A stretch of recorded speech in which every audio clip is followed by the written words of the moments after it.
All right. Let me start with you. Let me rescue you from Barrister Hazin. He's a chief.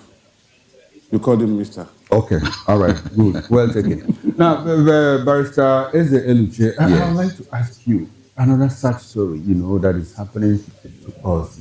How did we get to this story past? And how do you feel? When this news hit you, how do you react to it? Can you help us make sense of all of this? Well, thank you very much. You and I may be worried, but those whose brothers are the ones perpetrating these crimes are not bothered. Because when you have a system whereby the government, key personnel in the government, call terrorists their brothers, and I'm specifically referring to the Chief of Defense Staff, General Luyode, and the National Security Advisor, have referred to these terrorists who are perpetrating these killings, these atrocities, as their brothers. You may feel some hurt, but they don't feel anything because their brothers are actually doing what brothers do. They are out there maiming our soldiers, killing our soldiers. But what worries me more is this.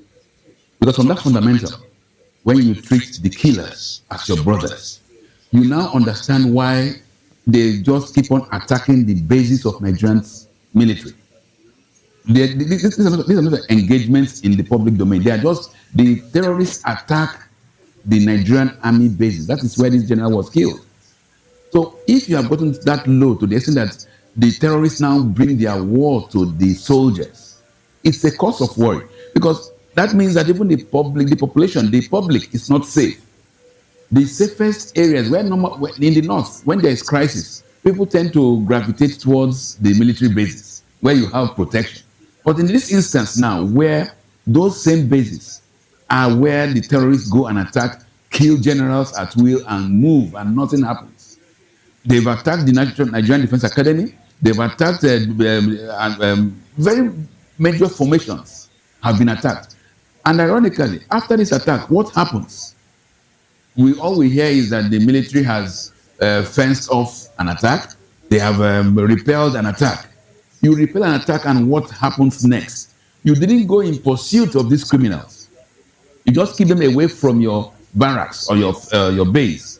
What of Nigerians who live outside the confines of these bases? They can go to hell.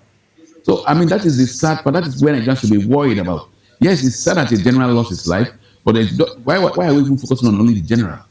For a general to have lost his life, remind you, he has an ADC who may be a captain or whatever. Then he has a 2IC, lieutenant colonels. So you can only imagine the gravity of losses sustained by the Nigerian military. And most critical of all, from the narration, is that the general died because he went into a vehicle, an armored APC, and tried to escape from the scene. You now begin to wonder, why will a general try to leave the scene? What of his men?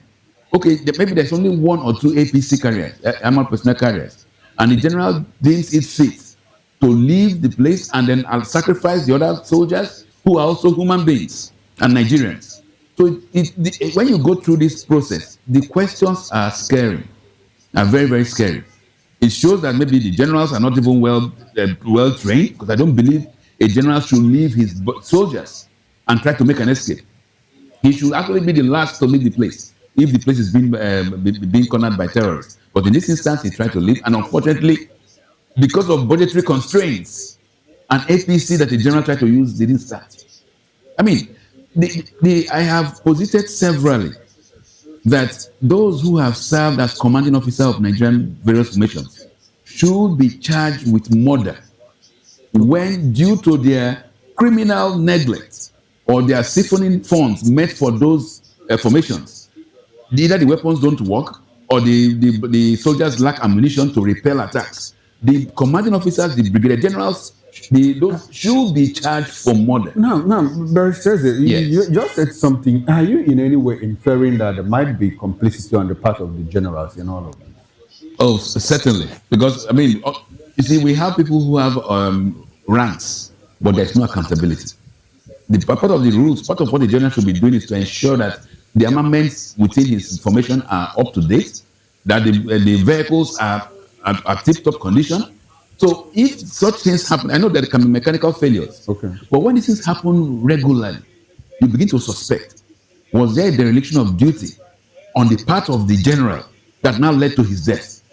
And it has become so regular that I think we should begin to be worried.